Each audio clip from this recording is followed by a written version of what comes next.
realize that I'm a late bloomer. I was, however, thrilled to see that I was in very good company. Did you know that Grandma Moses did not even start painting until her late 70s? I didn't. And that Ian Fleming, after being very successful as a journalist and a banker and a stockbroker, went on to create James Bond when he was 45. Mr. Toastmaster, guest, and fellow Toastmasters, I would like to share with you a story that led me to believe my late blooming theory. The story begins as I go off to college, the University of Georgia.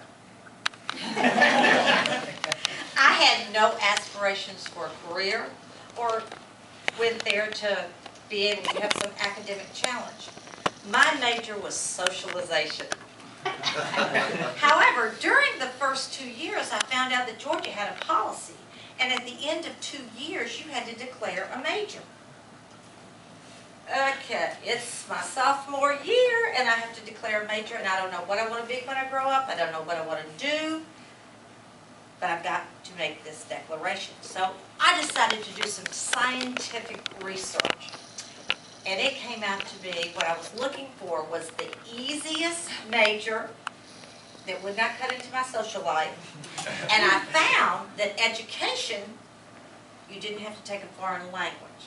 So not that I necessarily wanted to be a teacher, but education worked, so off I went. The next 2 years were really great. I enjoyed my education classes. I didn't pay much attention to student teaching because I wasn't going to be a teacher.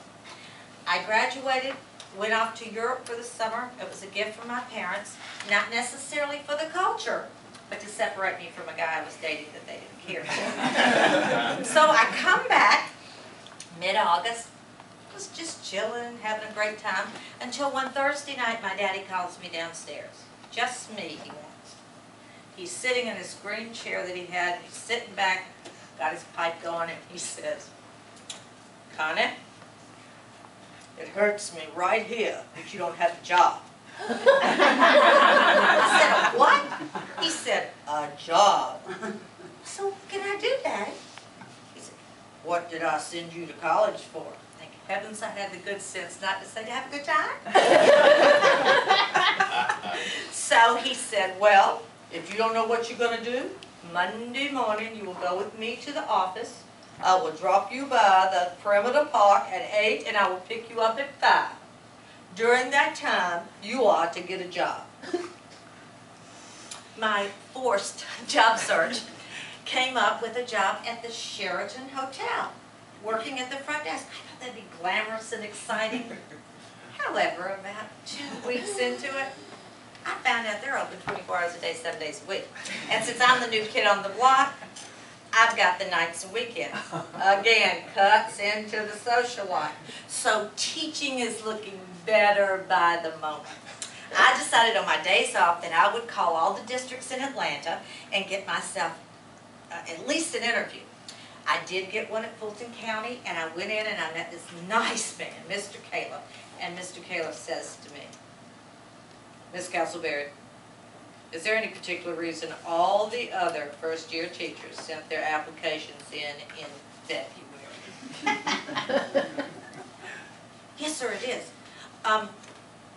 My daddy's hurting right here, and I need to get a job." And he looks at me. And he says, "Okay, Miss Castleberry, we're going to employ you. He must have needed teachers.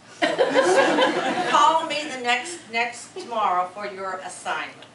I called. I went to teach first grade in the inner city of Atlanta. It was fabulous. I loved every minute of it. I taught there for 4 years, and then I decided to take a year's leave of absence to go back to graduate school to learn more about how to be a great teacher, because teaching was a passion. Now, what happened after graduate school is fodder for another speech. But what I do know for sure is that teaching is what makes my heart sing. Whether it's in the classroom, whether it was in sales, whether it was in management, or just in life. You know, I may have been a late bloomer, But through all of my amazing life experiences, I've realized it doesn't matter when you bloom. It just matters that you do.